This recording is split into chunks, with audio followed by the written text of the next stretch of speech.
Tahukah kalian bahwa Indonesia adalah negara dengan jumlah universitas atau perguruan tinggi terbanyak kedua di dunia setelah India? Data internasional menyebutkan tertinggi di dunia jumlah universitas itu adalah India, 5.350. Ya, ini versi yang lain ya. Yang kedua kemudian Indonesia 3.300-an universitas, Cina kemudian 2.500, tapi di atas Cina ada Amerika yaitu 3.200 universitas. Tapi sekarang mari kita lihat berapa jumlah mahasiswa kita. Dengan jumlah universitas 3.300-an, ternyata mahasiswa kita hanya 9,3 juta.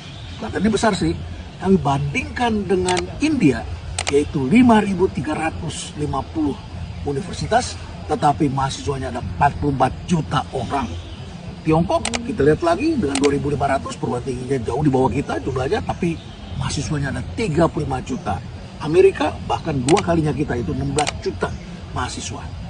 Nah, persoalannya adalah bukan sekedar jumlah universitas, tetapi juga menarik kita perhatikan dengan jumlah universitas sekian banyak itu, ternyata jumlah tenaga kerja kita didominasi oleh lulusan SD. Bayangkan coba, tenaga kerja kita didominasi oleh berpendidikan SD, kemudian SMP, SMA. Jadi kalau dijumlahkan itu sekitar 60-an persen pendidikannya adalah SD, SMP, SMA, 60-70%. Ini tidak mengherankan mengapa kemudian kita menjadi pergunjingan global. Pergunjingan global kita adalah PISA skor kita, baik itu dalam bidang sains, teknologi, matematika, itu rata-rata rendah, termasuk literasi kita, rendah. Masyarakat kita tidak bisa memaknai angka, tidak bisa memaknai kata-kata. Tidak mengherankan banyak orang ribut di negeri kita.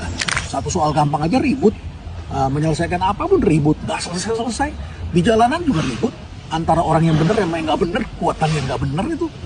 Jadi kita akhirnya menjadi sulit memaknai apapun. Bahkan dalam bekerja, mayoritas didominasi oleh berpendidikan SD, SMP, SMA. Ada yang salah nih, ada yang salah. Karena jumlah sarjana kita ternyata juga hanya sekitar 12,5 jutaan orang.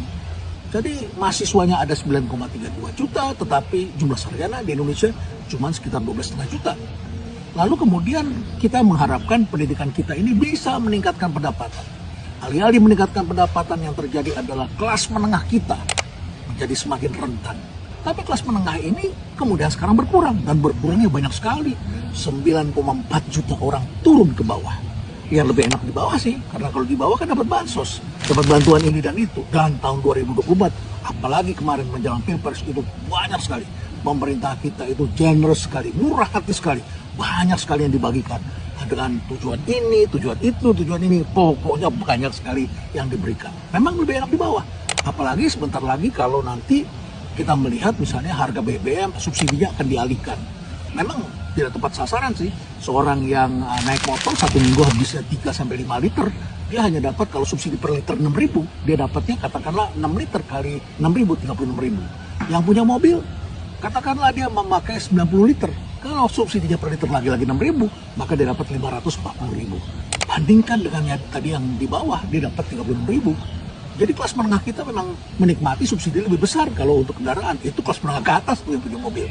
Nah, kelas menengah ini kan kejepit sekali. Naiknya sepeda motor, kemudian subsidinya kecil, bansos tidak dapat. Jadi mereka drop. Bagaimana kita mau mengangkat mereka ke atas? Sedangkan 60-70% pendidikannya adalah SLA ke bawah. Ini persoalan besar bagi kita, PR bagi kita semua. Gimana ngangkatnya ini? Tentu saja adalah pendidikan harus ditingkatkan, dan pendidikan bukan cuma sekedar gelar. Stay relevant.